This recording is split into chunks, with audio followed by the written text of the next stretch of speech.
everybody, welcome to my soapy kitchen. Today we are making Grinch Bubble Brittle.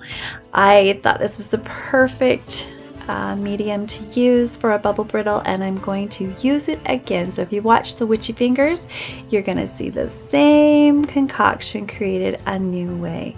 So making bubble brittles are a lot of fun. They are easy, that is the best one, and you can do whatever you want with them.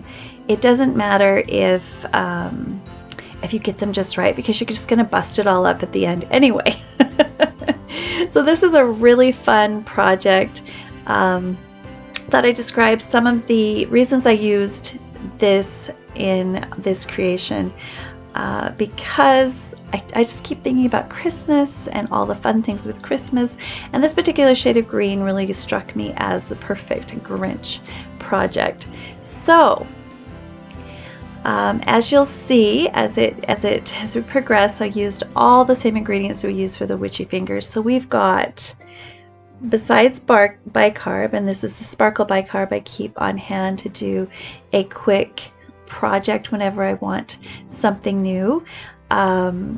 This already has a sparkle in it. It has bicarb, it has sparkle, it has water dispersible dyes. They're very light, so you're not actually going to see a green tint to the tub. It's just kind of fun. So the dry ingredients we're going to talk about first, and the one that makes it truly Grinch, of course, is the sodium alginate.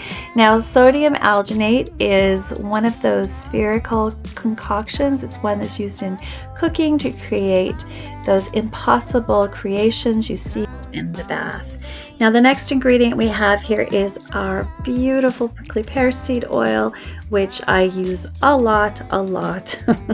I'm lucky, I've got this big beautiful container of it, and it has so many fantastic nutrients, and it's an amazing occlusive which protects your skin, and it's just fabulous. I'm just going to be young forever using my prickly pear seed oil.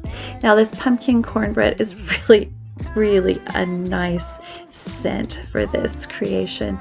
Now, as we mix these together, the polysorbate is going to emulsify this, and once I add that beautiful snow mushroom, this is the best stuff ever. It's thick and viscous and crazy fun, and it's full of so many skin nourishing ingredients. I just can't list them all. You'll have to Google it, guys. Google it. It's worth your extra time. So we're going to mix all of these together, and that's going to be going into our main mix. These liquids mixed together, we're going to add them to our dry ingredients. Now, polysorbate 20 I found was a really great activator for this one. It's going to cause it to puff up and become like a marshmallow brittle. It's the one activator that I really enjoy, because it also has the dual purpose of being an emulsifier and helps the oils to disperse like a lotion in the bath.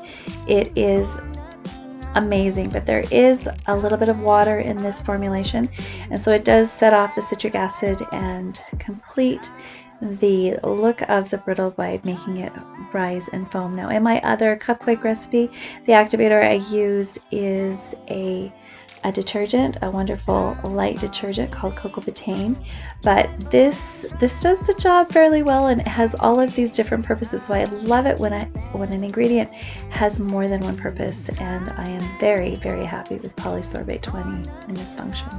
So once you've got the wet and the dry together, you're going to have to work up really well.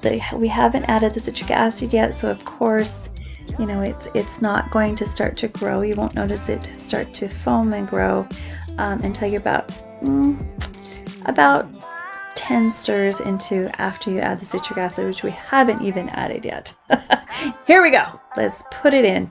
Now, you can add a powdered citric acid, or you can use this granular, but if you use the granular, definitely sift. That's number one rule for this recipe, is you sift everything as it goes in.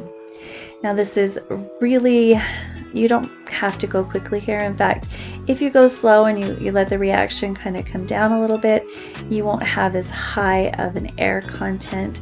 And if you're going to be shipping these, you're probably going to want to, you know, push it down a few times before you do the pat and shape. Plop and pat, we'll call it. And you just want to like exactly like that.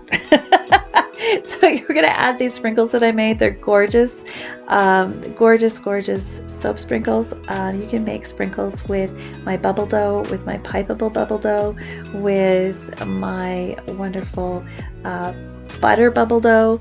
You can use any kind of sprinkles you want on this. You can even use sugar sprinkles from Sweeta Polita. I buy them from them all of the time, but this will take time to dry.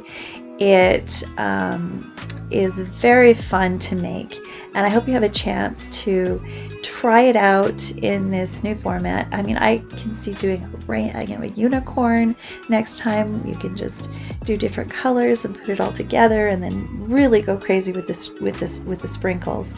But this one is kind of an adult version, and that slimy factor of the alginate just totally brings the Grinch into this holiday creation. So happy holidays. I hope you're having a wonderful, wonderful winter, and may the Lord be with you.